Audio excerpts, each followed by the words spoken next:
Hello everyone. RRB NTPC CBT 2 का exam conduct हो चुका है और लगभग सभी स्टूडेंट बस इसके आंसर की आने का ही वेट कर रहे हैं। तो मैं अपनी बताऊं तो मेरा फर्स्ट शिफ्ट में एग्ज़ाम था। ओवरऑल एग्ज़ाम अच्छा गया है। अब इसके आंसर की आने के बाद ही कुछ पता चलेगा कि कैसा ओवरऑल एग्ज़ाम हुआ है। अगर मैं बात करूँ तो जैसा कि मैंने भी काफ़ी सारे वीडियो देखे हैं और एनालिसिस लोगों की देखें, तीनों सेक्शन की बात करें तो जिसमें आपको पता ही होगा कि रीजनिंग के 35 क्वेश्चन और मैथ के 35 क्वेश्चन, बाकी के 50 क्वेश्चन इसमें आपके जीए के आए हुए थे। तो ओवरऑल 120 क्वेश्चन थे तीनों सेक्शन मिला के, और इसको आपको 90 मिनट में कंप्लीट करना था। तो मैं अपनी शिफ्ट की बात करूँ तो इसमें रीजनिंग का क्वेश्चन जो था ओवरऑल आप इजी टू मॉडरेट लेवल का बोलेंगे, क्योंकि इसमें से एक या दो क्वेश्चन ऐसे होंगे जो थोड़े से टाइम टेकिंग थे। बाकी के आपके अगर अच्छे प्रैक्टिस हैं तो आप इजीली इसके पैटर्न को डिकोड कर पा रहे थे और आंसर निकाल पा रहे थे। तो ओवरऑल अगर रीजनिंग सेक्शन की बात करें तो इसका मतलब क्वेश्चन ठीक ठाक था, इजी टू मॉडरेट था, आप आसानी से इसको कर पा रहे थे।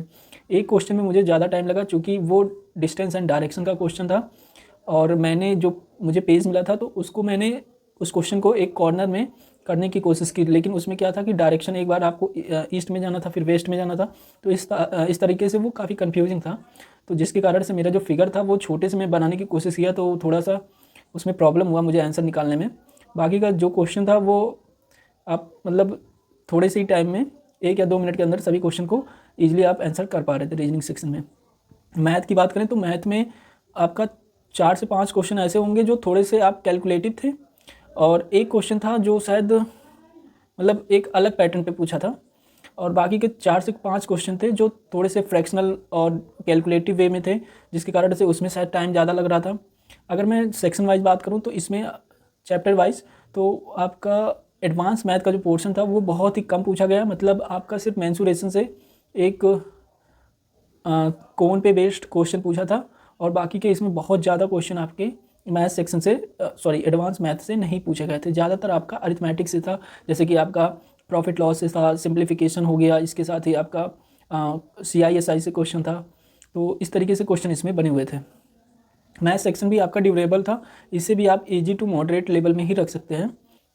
अगर मैं मैथ सेक्शन की बात करूं तो इसमें जैसा कि मैंने काफ़ी सारा जो प्रीवियस ईयर क्वेश्चन था 2021 का ग्रेजुएट लेवल का जो एग्ज़ाम हुआ था, चूँकि उस टाइम पे क्या हो रहा था कि लेवल वाइज आपका शायद अलग अलग एग्ज़ाम हो रहा था। मैंने तो एग्ज़ाम नहीं दिया था, बट जैसा कि मैंने देखा वीडियो वगैरह में तो उसमें बता रहे थे लोग कि अलग अलग लेवल के लिए अलग अलग एग्ज़ाम हो रहा था। तो मैंने लगभग सभी लेवल का जो हुआ था एग्ज़ाम उसके प्रीवियस ईयर को एनालिसिस किया था और क्वेश्चन भी लगाए थे।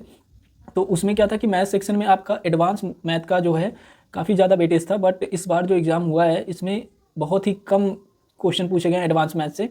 और इसके साथ ही आपका अगर मैं जीए की बात करूं तो जीए में भी काफ़ी ज़्यादा, जैसे कि अगर मैं जो मैंने प्रीवियस ईयर क्वेश्चन लगाए थे उसमें आपका देखेंगे तो पीरियोडिक टेबल से क्वेश्चन आया था, सेंसस से क्वेश्चन काफ़ी ज़्यादा आप देखेंगे, और इसके साथ ही 5 ईयर प्लान, डैम, तो इन सब स्टैटिक पोर्शन से भी क्वेश्चन आए हुए हैं 2021 में। बट इस बार के जो एग्ज़ाम हुआ है इसमें इस टाइप से क्वेश्चन बहुत ही कम बने हैं, बस 1 या 2 क्वेश्चन होंगे जो इस टाइप से आए हैं। तो ओवरऑल इसमें क्या है कि ज़्यादा वेटेज इन्होंने करंट अफेयर का दिया, वो भी लेटेस्ट का दिया है, और इसके साथ ही आपका स्टैटिक का भी हिस्ट्री, पॉलिटी, जियोग्राफी से भी पूछा है जो आपके हैं। अब ओवरऑल अगर हम बात करें तो इसमें एक्यूरेसी बहुत ही बड़ा की फैक्टर होगा, क्योंकि निगेटिव मार्किंग भी इस पूरे एग्ज़ाम में 1/3 का है। तो अगर ज़्यादा तुक्केबाजी में लोगों ने क्वेश्चन गलत किए हुए हैं तो उनके मार्क्स भी उसी हिसाब से डिक्रीज़ कर जाएंगे, काफ़ी ज़्यादा डिक्रीज़ कर जाएंगे। तो अब आंसर की आने के बाद ही कुछ डिसाइड हम कर पाएंगे कि कितने सही गए, कितने क्या गलत हुए, और कितना ओवरऑल मार्क्स बन रहा है। फिलहाल तो एग्ज़ाम जो हुआ है वो ठीक ठाक गया है। अब आंसर की आने के बाद ही कुछ डिसाइड हो पाएगा, क्योंकि चीज़ें जोन वाइज चलेंगी, और आपका किस जोन में कितनी वैकेंसी है और आपने किस जोन के लिए अप्लाई किया है, तो ये सब भी फैक्टर इसमें होगा।